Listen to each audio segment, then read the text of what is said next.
amigas e amigos, paz e bem. Eu estou aqui nesta sexta-feira ensolarada, num dos lugares mais paradisíacos do planeta Terra, na minha opinião, que é o Pontal de Maracaípe, no município de Ipojuca. E eu estou curtindo muito esses dias aqui, são os últimos dias antes das minhas férias acabarem, porque segunda-feira começam as aulas na universidade. E eu queria compartilhar com você um pouco das reflexões que me ocorreram do lugar em que eu estacionei meu carro, lá em Maracaípe, até aqui o Pontal. Eu vinha pensando sobre o seguinte tema, e é o tema que eu quero lhe propor nesta reflexão.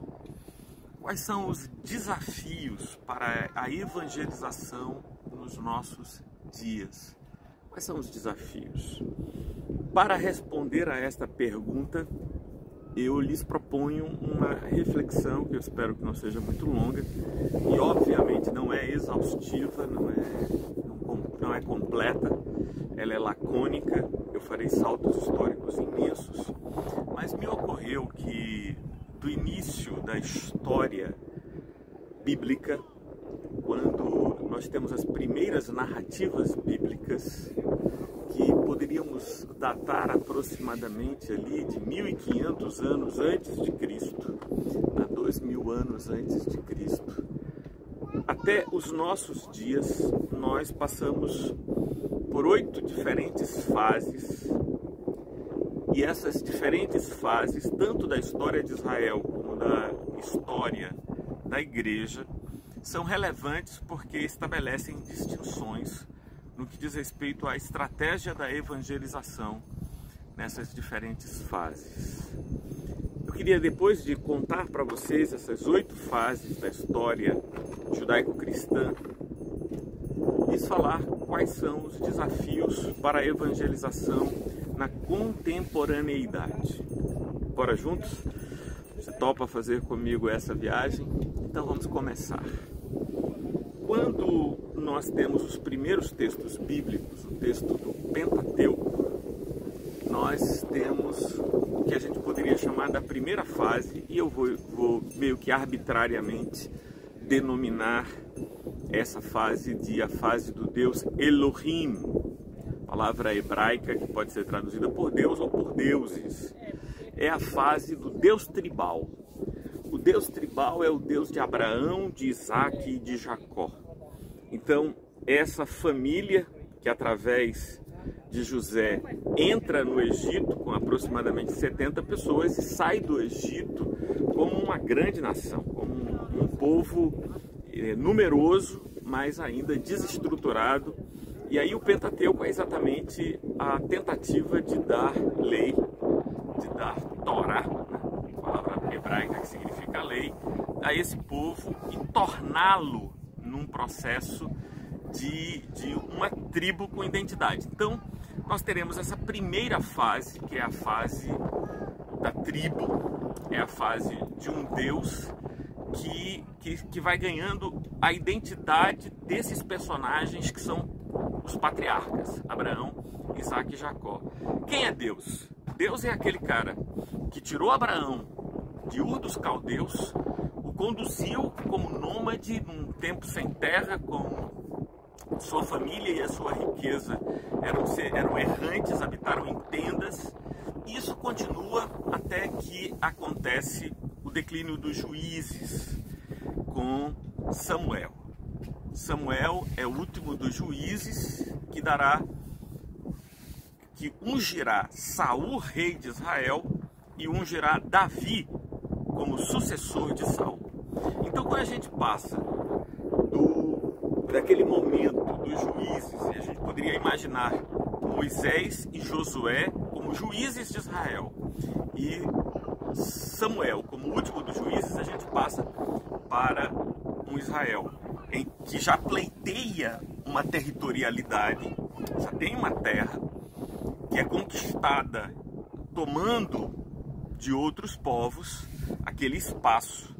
E quem é o grande líder desse período é exatamente um indivíduo que se destaca como general no período em que Saul é rei, é Davi, e que é o grande vitorioso contra as lutas, nas lutas contra os filisteus, e vai dar territorialidade à nação. E aí eu vou chamar essa segunda fase, a fase dos reis de Israel. Essa fase eu vou dizer que é a fase do Israel nacional, e a gente vai dar a esse período um outro nome hebraico, que é o nome de Yahvé. Se Elohim era o Deus tribal, Yahvé é o Deus da nação de Israel, é o Deus do povo de Israel.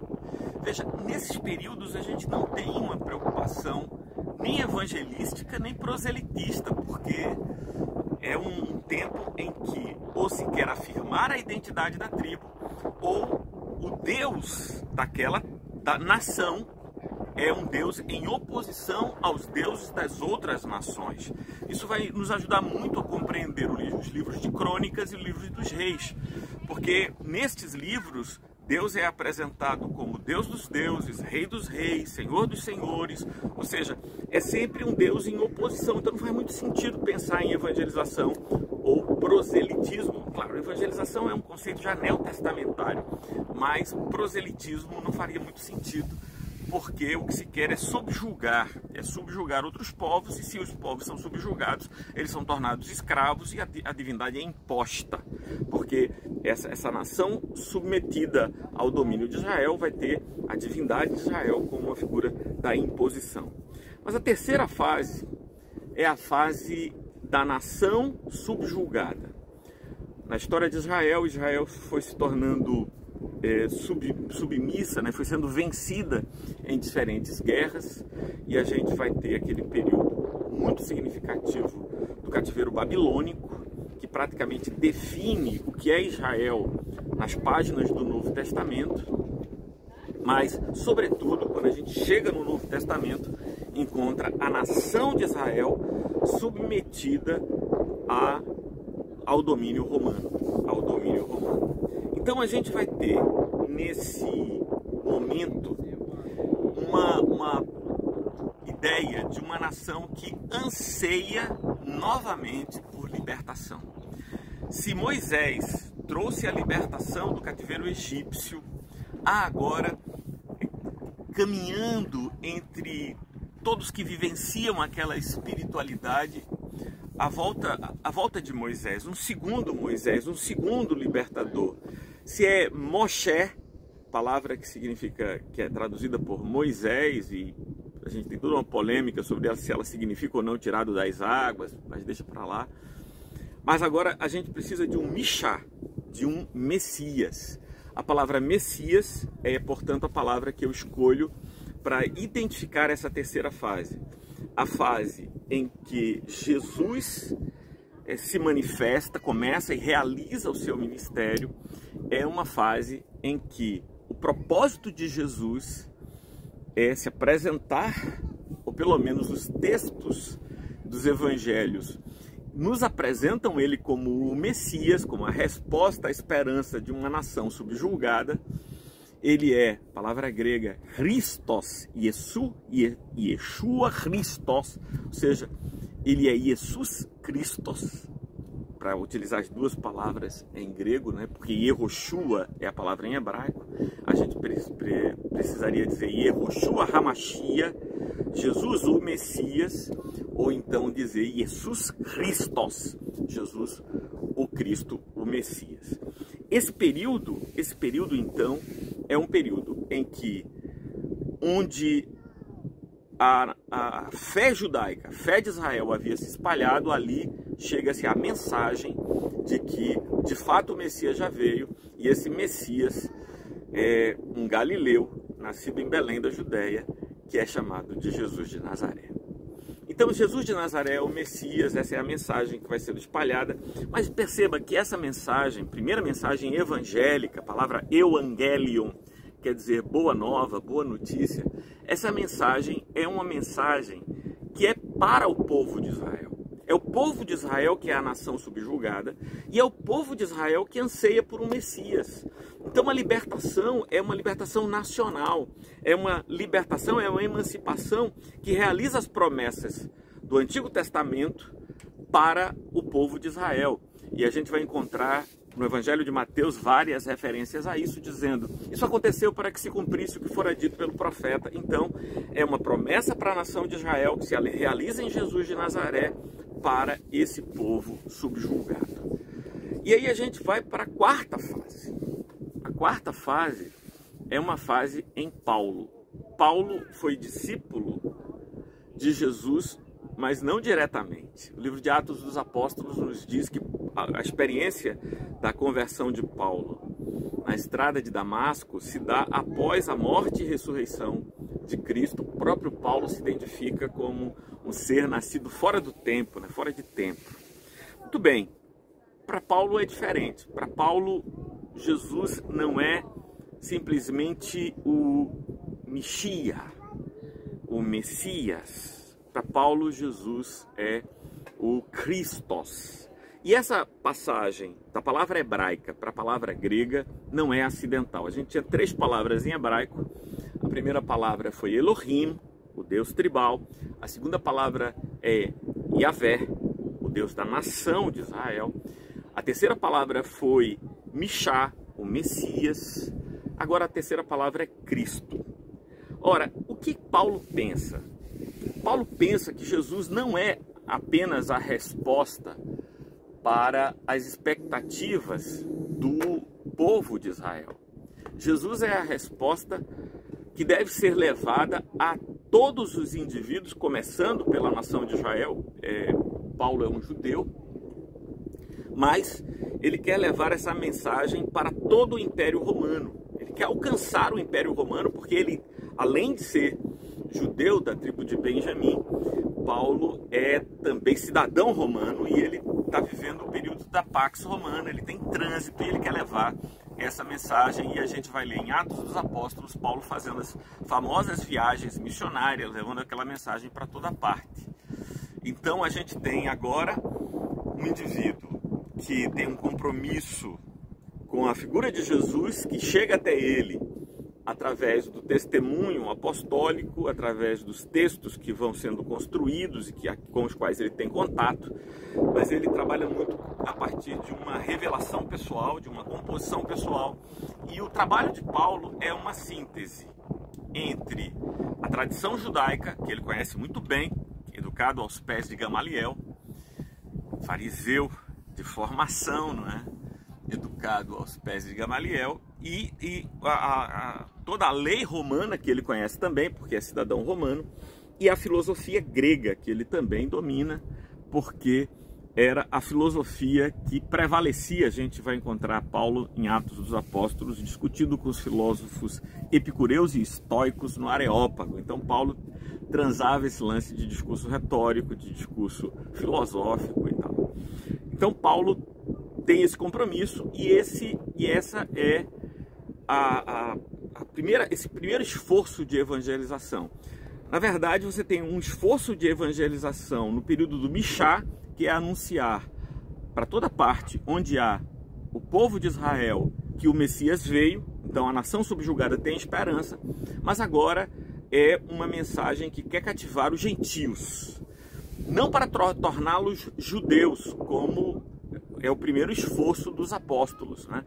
Dizer, olha, na verdade o primeiro esforço dos apóstolos é trabalhar os judeus para dizer que a esperança judaica se realizou, a esperança de Israel se realizou, para a gente expandir, não apenas pensar nos judeus da tribo de Judá, mas também as pessoas da nação de Israel, e Jesus era galileu, né, propriamente. Então, bem, enfim, seguimos assim. Paulo amplia e Paulo já percebe a possibilidade de que os gentios não precisam se tornar prosélitos, eles podem se tornar cristãos. Então, isso aí a gente vai ter do primeiro ao terceiro século uma igreja tão perseguida como foi perseguido Jesus, como foi perseguido Paulo, como foram perseguidos os apóstolos em geral. E aí a gente entra para a quarta fase. Ora, a primeira fase foi a fase de Elohim, a segunda fase, a fase de Yahvé, a terceira fase é a fase do Mishá, do Messias, a quarta fase é a fase do Christos, mas a quinta fase é a fase com Constantino no século IV.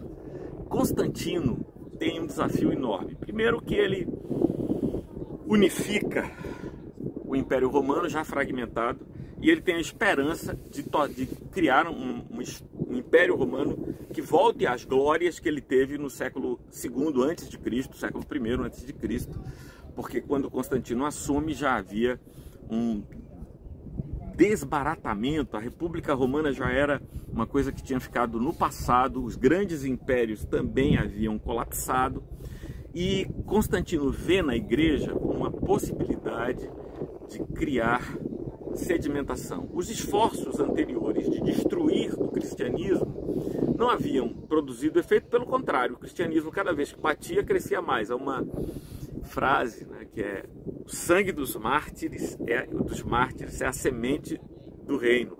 Ou seja, onde goteja o sangue dos mártires, ali brota uma igreja forte, pujante e tal. E Constantino percebe que isso não é o caminho. Pelo contrário, o caminho estratégico para Constantino é tornar Jesus o Kyrios. Não é mais o Christos, mas o Kyrios, o Senhor.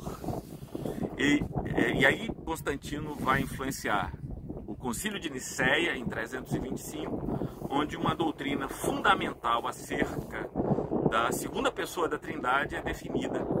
E Constantino exerce influência para dizer que Jesus é homoiousios theou, expressão grega que significa da mesma substância de Deus. Então é Deus encarnado, é Deus feito homem.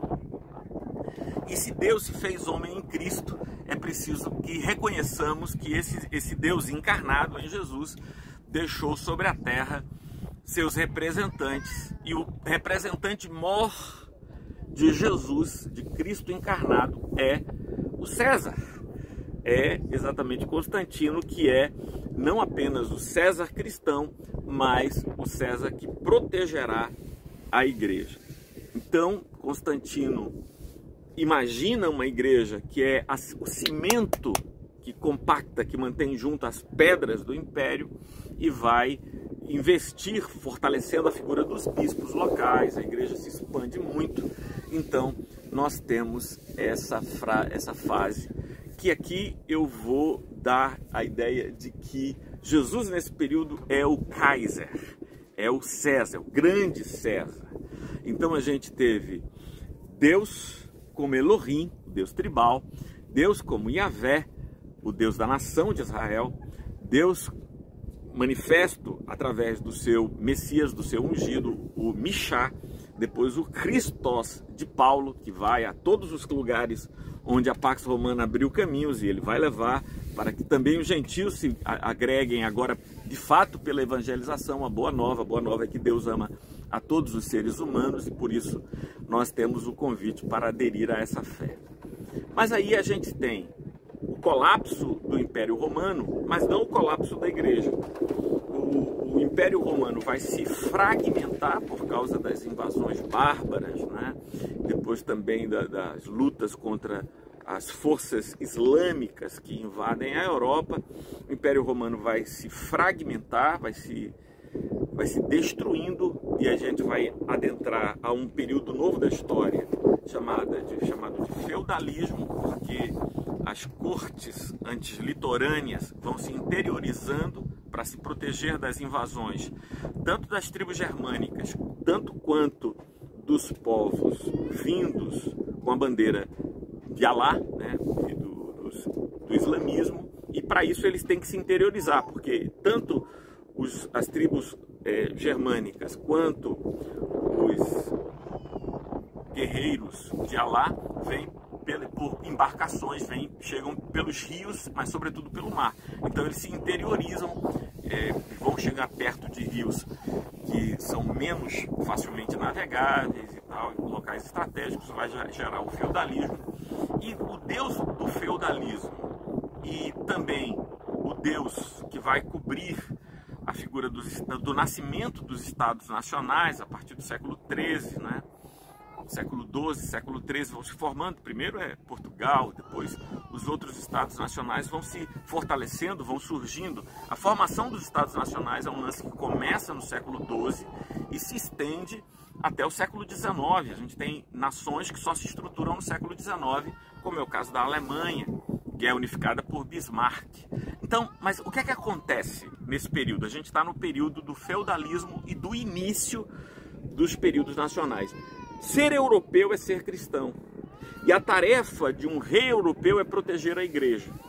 Então, esse rei, que é um rei que protege a igreja, que é legitimado pela igreja, então, no feudalismo, era um rei católico que protegia a igreja católica. Depois da Reforma Protestante, no século XVI, isso continua nos países que continuam católicos, é um rei católico protegendo a igreja católica, e nos países que se tornam protestantes, que aderem à ideia do protestantismo, como acontece na Alemanha, com o luteranismo, como acontece na Inglaterra, com o anglicanismo, como acontece na Suíça, com o calvinismo, a igreja reformada, como acontece na Escócia, com o presbiterianismo.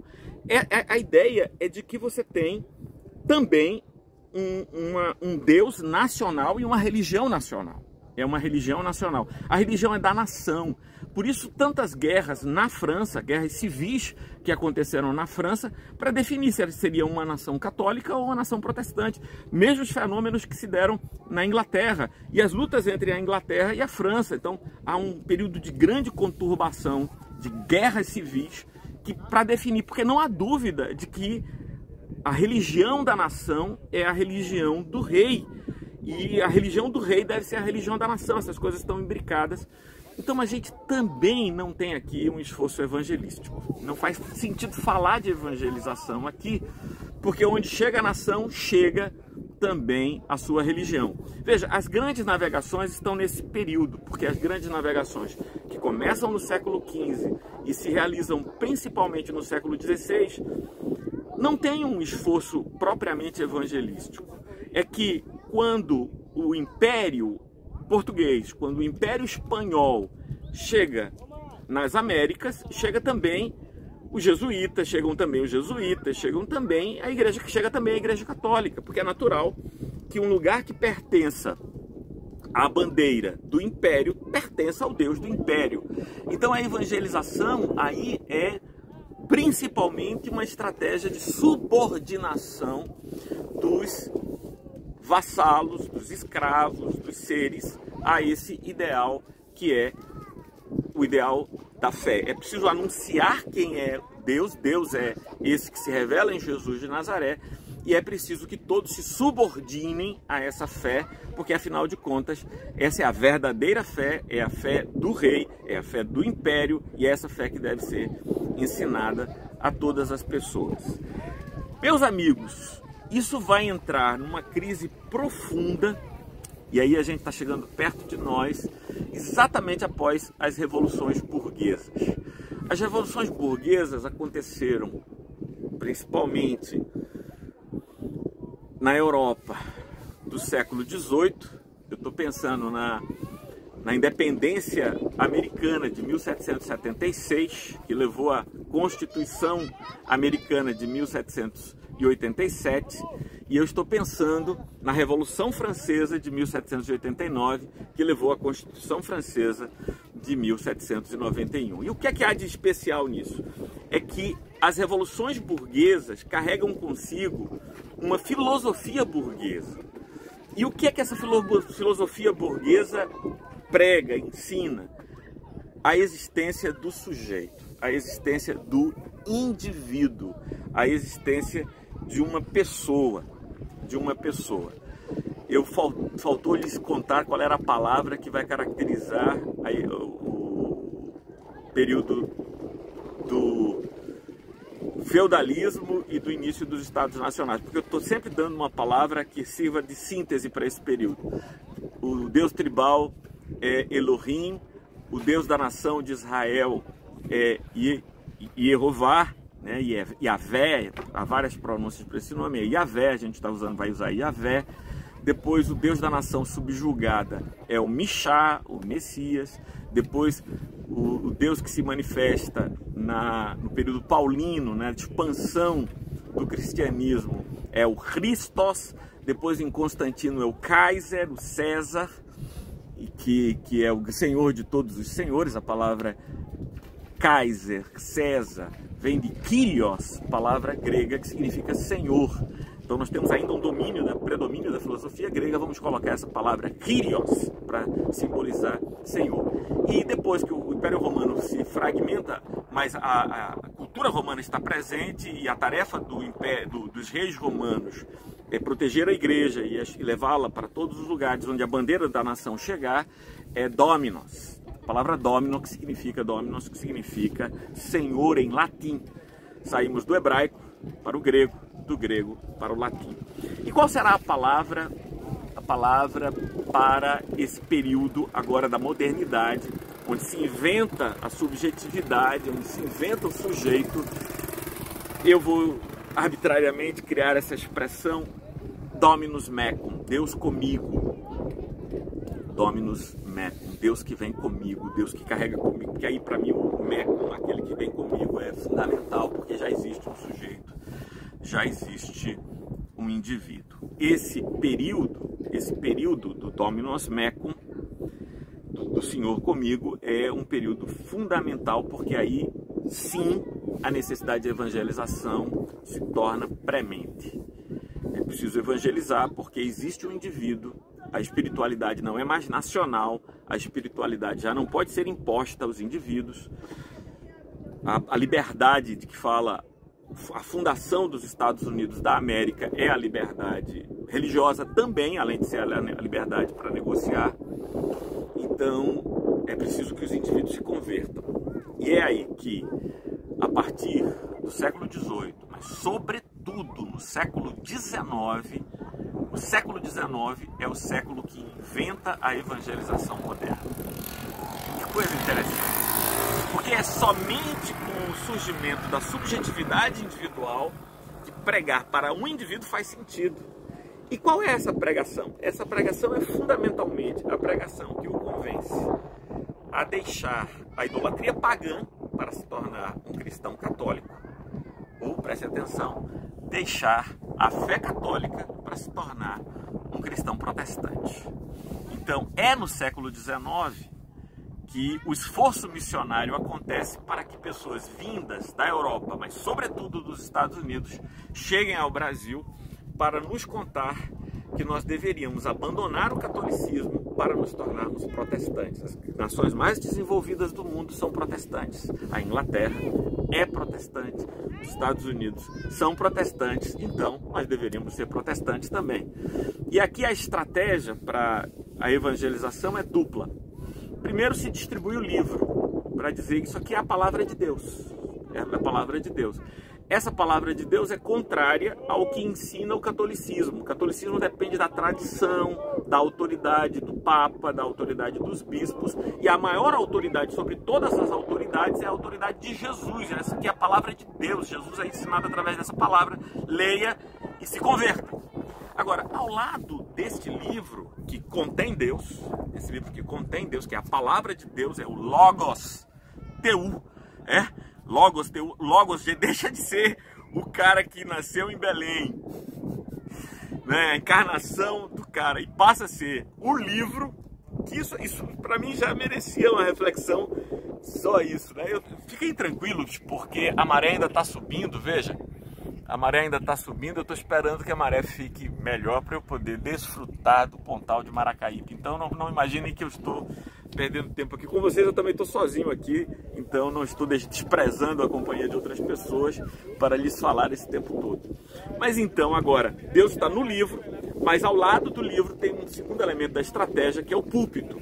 Então o púlpito explica o livro, daí a pregação expositiva, a pregação cuja autoridade está ligada imediatamente à sua fidelidade à intenção do autor. Então método histórico gramatical, tudo isso que vocês já ouviram falar, ou não, se não ouviram falar, a gente vai tentar explicar aqui em outros vídeos. Mas veja que legal, a gente tem no século XIX, um século em que o livro é difundido e o livro contém a palavra de Deus, ele é a palavra de Deus. Olha essa coisa que eu quero evitar, contém ou é, ela é a palavra de Deus. Aqui quando você tem que ter até uma reverência com o livro, e aí alguns vão chamar isso de um período da bibliolatria, que é o culto ao livro. E esse livro deve ser explicado por uma pessoa fiel à intenção original do autor. Portanto, a gente tem a questão da ortodoxia, que é extremamente importante. Essa é é um período que vai marcar o século XIX e vai marcar o início do século XX, a primeira metade do século XX. Acontece na metade do século XX uma experiência traumática e transformadora que nos levará para a 8ª fase de nossa caminhada aqui. Quando a gente está pensando em Dominus Mecum,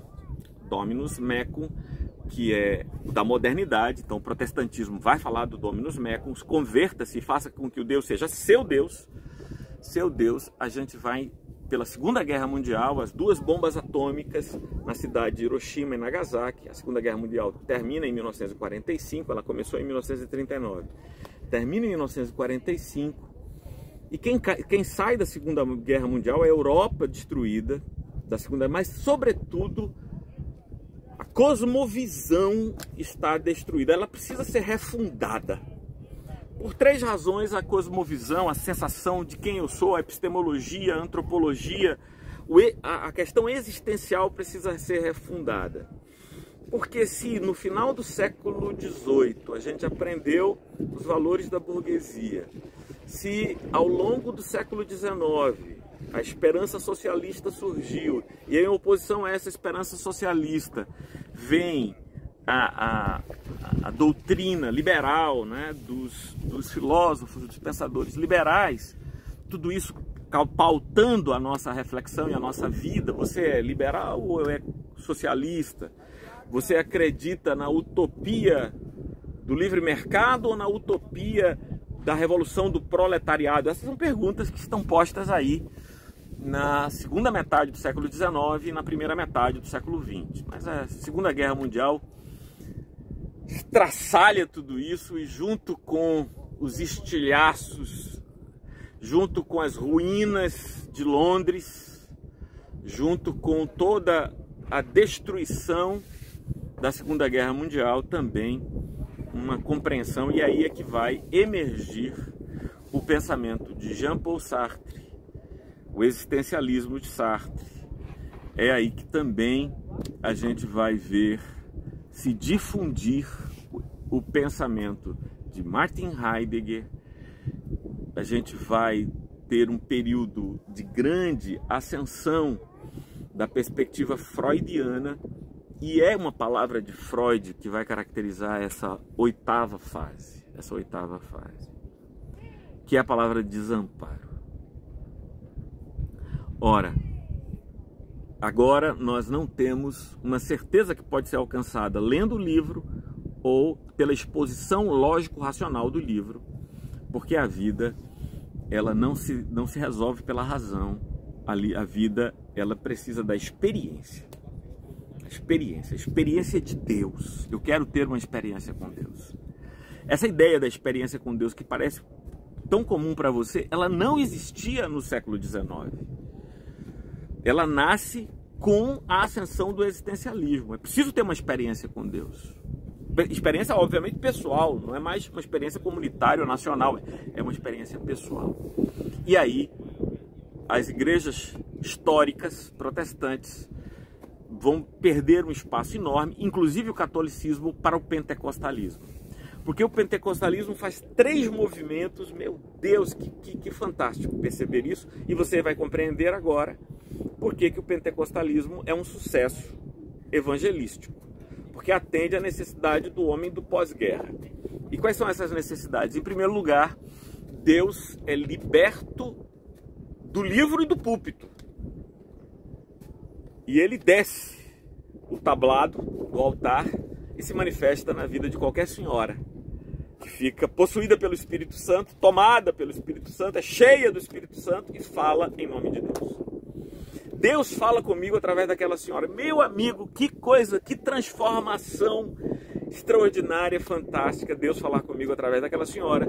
Deus fala comigo através daquele senhor que não sabe nem ler nem escrever, mas é cheio do Espírito Santo, porque tem vida de oração, e através da palavra dele, da presença dele, eu tive uma experiência com Deus. Então, Deus livre do livro, porque esses caras leram ou não leram muito bem, porque tem a leitura pentecostal é uma leitura muito criativa, não tem nenhuma preocupação com fidelidade histórico-gramatical, nem é a crítica literária que o liberalismo tentou fazer a partir do final do século XIX, agora é uma interpretação extremamente criativa, a hermenêutica pentecostal é existencial fundamentalmente. Qual é a tua angústia? Qual é o teu desamparo? Qual é o teu desespero? A gente tem uma resposta para a tua angústia, para o teu desespero, para a tua dor. Então a primeira característica da evangelização é essa, o Deus sai do livro e sai do púlpito e desce para uma experiência no coração das pessoas. Em segundo lugar, Deus é a resposta gloriosa para o perigo iminente. Porque depois da Segunda Guerra Mundial, a gente tem essa sensação de que a qualquer momento uma outra bomba pode explodir e a gente vai morrer. E não é mais uma guerra como era a Primeira Guerra Mundial, em que havia troca de tiros e algumas pessoas morriam, muitas pessoas, milhares de pessoas morriam, mas não um país inteiro, uma cidade inteira, instantaneamente exterminados, como aconteceu em Hiroshima e Nagasaki. Então essa sensação de que nós podemos morrer a qualquer momento exige como contrapartida uma solução que também a qualquer momento nos leve para a glória.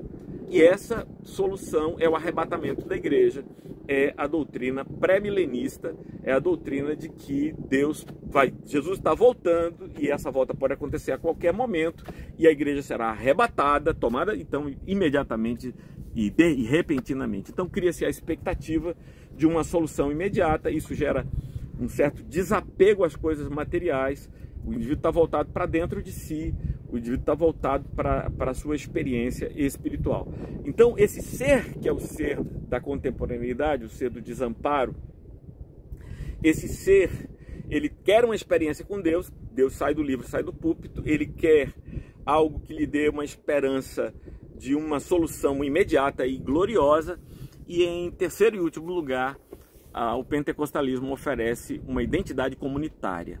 Basta o indivíduo vestir-se como se vestem o pessoal da igreja, que ele já é da igreja. Pôs o paletó, pôs a saia abaixo do joelho, então ele já tem identidade comunitária e essa é a solução que o pentecostalismo encontra, e a evangelização pentecostal ela é extremamente bem sucedida.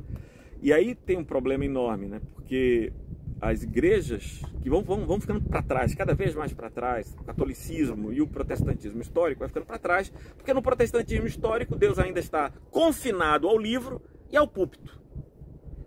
E no catolicismo Deus está confinado no altar. E aí a tentativa do movimento carismático na igreja católica é exatamente tirar Deus do altar e dar... Toda a experiência pentecostal do protestantismo acontece no movimento carismático. E agora, Martu? Você falou do século XX, mas nós não está mais no século XX, segunda metade do século XX. E agora a gente está Quais são os desafios da evangelização hoje? Os desafios da evangelização hoje podem ser resumidos a dois elementos que talvez, nessa reflexão que eu fui tão brevemente conduzido a fazer, possa ser simplista demais. Mas, em primeiro lugar, eu creio que nós precisamos redescobrir a mística. E a gente não pode mais,